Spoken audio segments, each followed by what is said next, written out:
बेटा last 15 days बचे हुए हैं। आपको डर लग रहा होगा, ट्रस्ट मी। आपके मेंटर्स को, आपके माँ बाप को भी डर लग रहा है। जो लास्ट ईयर बच्चे 100 में से 100 लाए हैं पर सब्जेक्ट वाइज, उनको भी डर लगा था।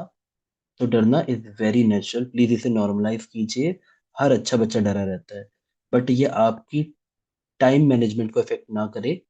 इसको इंश्योर करने के लिए you must have good targets. तो चलो टारगेट्स की बात करते हैं। इन 15 दिनों को कैसे यूज करना है आपके बेस्ट, मतलब इंटरेस्ट की तरफ, यानी एग्जाम की तरफ। सबसे पहले आपको जेईमेंस का सिलेबस सामने रख के 2 लूप चलानी है। हर बेसिक टर्म, कुछ भी लिखा हो, एनी टॉपिक, आपको उसका बेसिक आना चाहिए। बेसिक इज वेरी इंपॉर्टेंट, इतना ही किया जा सकता है। रिसर्च नहीं करनी, सबसे फंडामेंटल, उसका टर्म का मतलब, अगर आपको वो आता है दैट इज गुड। सेकंड, अब देखिए किस टाइप के क्वेश्चन है, कहाँ से करना है। तो 2024 का पूरा पेपर, 2024 शिफ्ट के सारे पेपर, आपको किसी भी तरह से क्वेश्चन आंसर सॉल्व कर लेने हैं। ठीक है। और इस बीच में जितने भी पेपर आपने दिए हैं, आई होप आप अपनी कोचिंग्स में 20+ पेपर मिनिमम दिए होंगे। उन 20+ पेपर का आपको हल्का सा रिव्यू करते जाना है कि हाँ ये क्वेश्चन आया था, इसको मैंने ऐसे किया था। ये लास्ट 15 डेज में आपको जरूर करना है।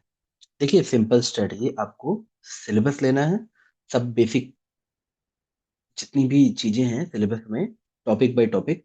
देखो, अंग्रेजों ने जो हमारे साथ किया उसे भी डिवाइड एंड कॉन्कर कहते हैं, लेकिन जो आप सिलेबस के साथ करोगे that is real power, divide and conquer. अपने सिलेबस को जो छोटे छोटे पार्ट है उसको डिवाइड करो, उसको कॉन्कर करो। यही स्ट्रेटजी बेस्ट रहती है। और फिर 2024 के पेपर को इसलिए करो ताकि आपको पता चले कि वो आसान है। सच में वो आसान रहते हैं बेटा, आपको पता लग जाएगा। तीसरा, आपको क्या करना है, किसी भी तरीके से आपने जितने पेपर दिए हैं उनको दोबारा एनालिसिस करना है। एंड मेक श्योर जिस दिन आपका एडमिट कार्ड आता है और जिस दिन आपकी डेट है, suppose that the D day is on like, suppose 24th को है, एग्जाम्पल दे रहा हूँ मैं बस। तो 24 से 2 दिन पहले तक आपकी सारी प्लानिंग खत्म हो जानी चाहिए, कि लाइक जितना भी करना है उससे पहले ही खत्म कर दो। और लास्ट 2 डेज में आप जितना रिलैक्स करेंगे उतना वो एग्जाम अच्छा जाता है। हाँ, आप मॉक दे सकते हैं, एक एक मॉक दे सकते हैं, बॉडी को उसके साथ एक्लिमेटाइज करने के लिए आप एक एक मॉक दे सकते हैं। लेकिन आपके स्टडी टारगेट्स बिफोर 2 डेज किसी भी तरीके से खत्म हो जाने चाहिए। There should be zero academic targets before 2 days of exam, आपके खत्म हो जाने चाहिए। और रही बात बेटा एग्जाम स्ट्रेटजीज की, आधे बच्चों को लगता है ना कि पूरे नंबर ऐसे आते हैं कि भाई एक बच्चा बहुत टैलेंटेड होता है। नहीं बेटा, एग्जाम राइटिंग स्ट्रेटजी रहती है। अगर आपको 75 क्वेश्चन में से 50 क्वेश्चन जो इजी और एवरेज वाले हैं वो पहले 2 घंटे में करने आ गए, 2 घंटे से भी कम टाइम में, आप क्रॉस करोगे, कोई रोक नहीं सकता। आप 200 क्रॉस कर सकते हो, आप 250 क्रॉस कर सकते हो।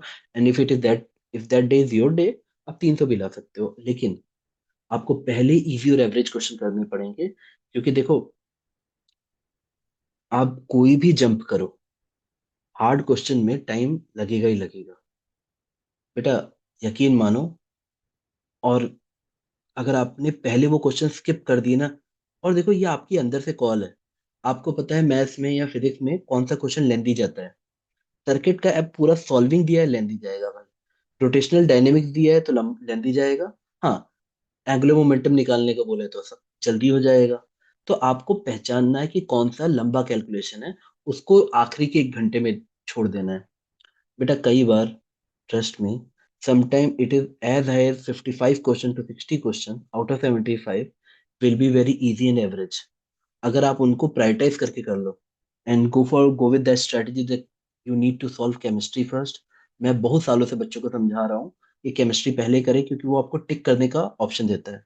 फिर फिजिक्स के वो क्वेश्चन करें जो सीधे टिक हो रहे हैं। फिर फिजिक्स के वन जो फॉर्मूला बेस्ड क्वेश्चन है वो करें। इस तरह से अपनी ब्रेन को किसी तरह से चैनलाइज कीजिए कि हम इजी एंड एवरेज पहले कर लें और जो लेंथी या डिफिकल्ट है उसको आराम से करें।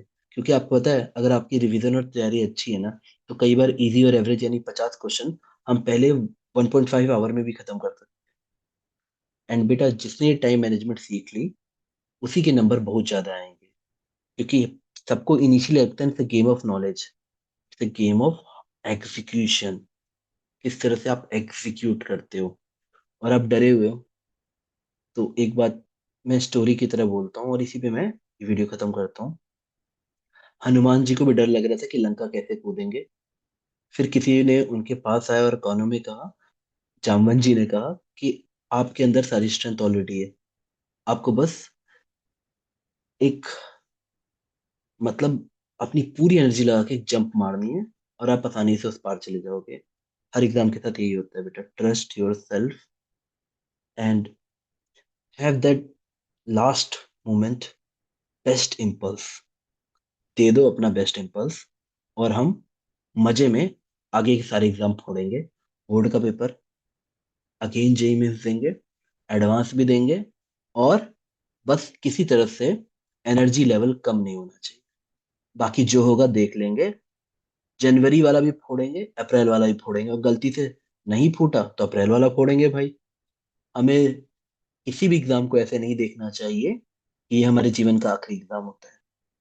हर दिन नई अपॉर्चुनिटी होती है। एंड ट्रस्ट मी, आप जितना इस तैयारी के दौरान सीखोगे ना, वो लर्निंग सबसे ज्यादा काम आएगी। हर मिस्टेक आपको सुधार रही है। और जो सिंसियर बच्चे होते हैं ना, हमेशा उनका इंप्रूवमेंट होती रहती है। तो आई ट्रस्ट यू पीपल कि आपकी सिंसियरिटी क्वेश्चन हाईएस्ट हो चुका होगा। और चलो एग्जाम फोड़ते हैं।